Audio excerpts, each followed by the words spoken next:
Да, закидывают и все. Вот станица Орджоникидзевская. Улица Пионерская.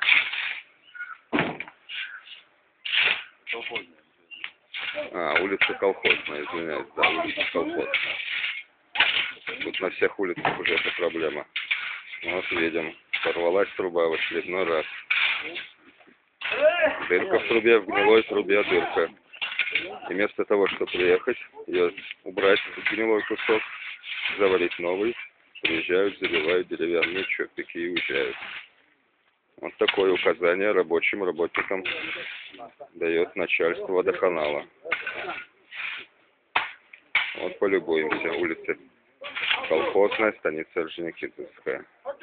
Приезжает трактор. Сегодня вместо чопика просто закидывают землей. Просто вот закидывают землей, потому что должен приехать глава республики в церковь подзывать христиан. И чтобы не увидел этот бардак, водоканал ничего лучше не придумал, как подогнать трактор с щебенкой, балластом и засыпать дырку и уехать. А до этого уже в течение 13 лет, сколько я здесь живу, мы наблюдаем такую картину. Приезжает такой же трактор, потом экскаватор, копает яму. Вместо того, чтобы менять кусок этой ржавой гнилой трубы, заливается деревянная палка в эту дырку и уезжает. Через месяца 3-4 чопик этот разбухается, и опять вся улица в воде.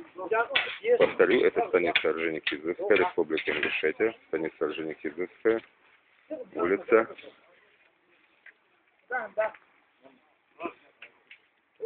Колхозная.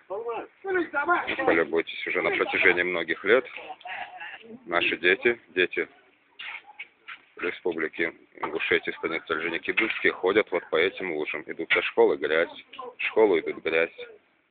Вот, пожалуйста, к частному сектору, в дом к соседям эта вода льется. Я там чуть-чуть дальше живу, тоже лужа. И это на протяжении 13 лет мы, жильцы этой станицы, наблюдаем этот бардак. Сегодня христианская Пасха. Приехал трактор. Это рабочие говорят указания начальства водоканала. Привезли балласт с щебенкой. И ничего лучше не придумали, как забросать эту лужу. После чего уедут. Вот как работает водоканалы наши. А вот чужой огород. Вот сосед тоже. Это не снимаю, просто голос. Сосед тоже возмущается. В чужой огород все это течет. Ладно, в огород. Это